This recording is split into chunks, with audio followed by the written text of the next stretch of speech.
sebagai seorang dukun, dan saya bangga menjadi dukun. Saya adalah dukun cabul. Duduk dengan tekun sambil rokokan kemebul, bahwa lidahmu dan para kiai yang lain yang mendukung bahwa perbuatan ini dikatakan syirik, maka mulai hari ini saya adalah lawan kalian. Dukun, duduk dengan tekun, dan kata-kata itu adalah yang dibanggakan oleh leluhur kita. Zaman Nabi sudah ada. Zaman Nabi sudah ada dukun disebut dengan kahin. Jadi kalau dukun-dukun masih ada sekarang, dia ketinggalan zaman, terlambat dia. Katakan maaf, Anda telat. Zaman Nabi sudah ada dukun, lebih canggih daripada Anda. Tukang sihir ada, sahir, tukang santet ada. Jadi kalau sampai sekarang masih ada tukang santet, itu tukang santet terlambat bangun.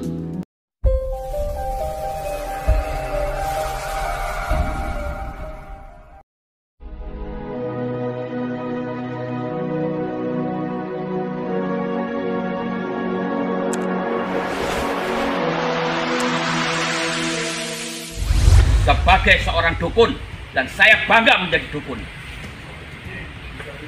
Saya adalah dukun cabul. Duduk dengan tekun sambil rokokan kemebul. Saya lebih mulia dibanding orang yang mengaku punya beragama tapi kelakuannya kayak bajingan. Sekali lagi saya Mbak Gimbal Sang Putra Alam mengatakan dengan terus terang bahwa lidahmu dan para kiai yang lain yang mendukung bahwa perbuatan ini dikatakan syirik, maka mulai hari ini saya adalah lawan kalian. Dukun, duduk dengan tekun, dan kata-kata itu adalah yang dibanggakan oleh leluhur kita. Saya tidak menyatakan membenci agama kalian, enggak, saya enggak, karena beda orang beda persepsi. Yang saya lawan adalah para ulama, para kiai yang mengatakan bahwa ini syirik. Jangan bawa bahasa-bahasa itu di bumi pertiwi ini. Syirik itu versi kalian. Perdukunan ini bagian dari kemusyrikan. Hati-hati. Dan sekarang namanya sudah mulai keren. Ya, karena sekarang kemaksiatan ditampilkan dengan nama-nama yang indah untuk mengurangi nilai-nilai keburukan yang ada di dalamnya. Makanya saya sarankan pada Anda, kalau ada perbuatan-perbuatan maksiat yang buruk, jangan ditoleransi dengan nama yang baik. Sehingga keburukannya tidak berkurang di situ. Jadi maaf, kalau ada perbuatan yang buruk, jangan diberikan nama-nama spesial, seakan-akan dengan nama itu kadarnya jadi berkurang.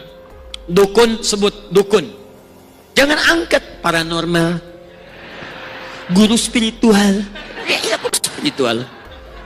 Kemudian didandani, gitu kan? Masya Allah. Kadang dandanan lebih hebat daripada kiai. Masya, pakai jubah, pakai imamah. Di jubah lebih panjang daripada Batman kadang-kadang. Udah dukun, selesai. Pada yang kalau ada sinyal-sinyal keburukan dari itu, tinggalkan.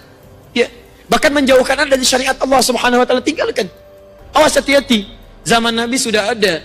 Zaman Nabi sudah ada dukun disebut dengan kahin. Jadi kalau dukun-dukun masih ada sekarang, dia ketinggalan zaman, terlambat dia. Katakan maaf, Anda telat. Zaman Nabi sudah ada dukun, lebih canggih daripada Anda. Tukang sihir ada, sahir, tukang santet ada. Jadi kalau sampai sekarang masih ada tukang santet, itu tukang santet terlambat bangun. Terlambat dia, telat. Ya, telat. Kalau ada kadar-kadar kemusyrikan semacam ini, tampilkan dengan nama yang jelas. Jangan kemudian disamar-samarkan sehingga orang tahu dampak dan bahayanya. Jelas ya?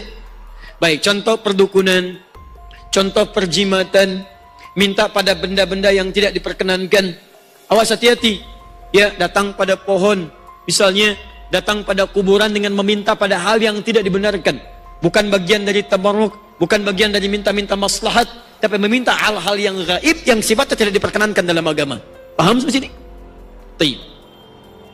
Ini syirik akbar. Loh, pilihannya seperti tadi. Awas, hati-hati, karena nanti ada siklus periode di masa-masa kita. Saya ingatkan juga, mohon maaf ya kalau kalimat saya kurang menyenangkan, tapi tugas saya sebagai dai untuk menyampaikan.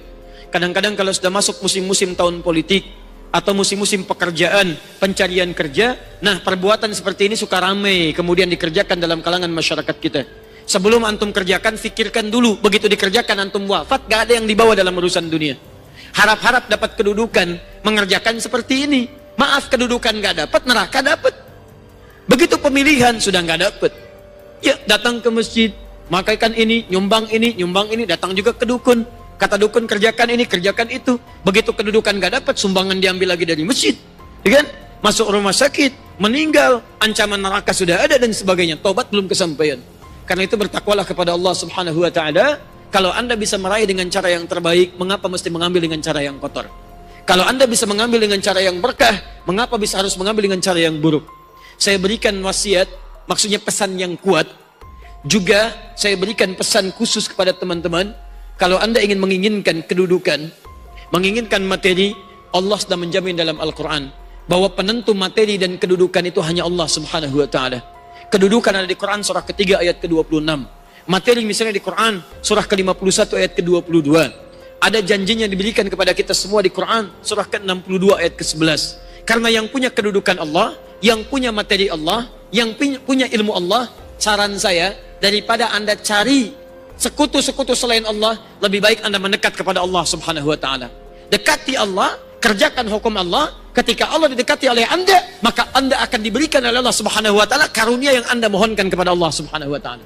Ada seseorang, maaf ya, punya uang banyak, Anda ingin minjam, otomatis Anda datangi dia untuk meminjam uangnya. Sekarang yang punya uang Allah, yang punya kedudukan Allah, yang punya kesembuhan Allah, yang punya harta Allah. Persoalannya, logika sederhananya, kenapa Anda tidak datangi Allah meminta kepadanya? Selesai. Perdukunan dengan segala namanya pun masuk kemudian ke acara televisi dengan nama-nama yang bermacam-macam, nama-nama yang indah-indah. Ada kiai, ada ustadz, ada macam-macam, bahkan banyak hal yang indah-indah dengan tampilan yang beda-beda. Anda kelihatan dari alisnya, kemungkinan Anda senang makan kue, ya, misal itu kan, kuenya begini-begini, itu bisa menghadirkan aura yang negatif, ya, sampai wajah Anda kayaknya perlu diperbaiki, misal gitu ya. Nah, itu yang seperti itu juga bagian hal-hal yang menghadirkan kesyirikan. Hati-hati, puncak-puncaknya nanti potong kerbau, potong ini, potong itu. Datang Anda, kerjakan ini, kerjakan itu. Ujung-ujungnya kata Quran, maka orang seperti itu besar kemungkinan minta bantuan dari jin.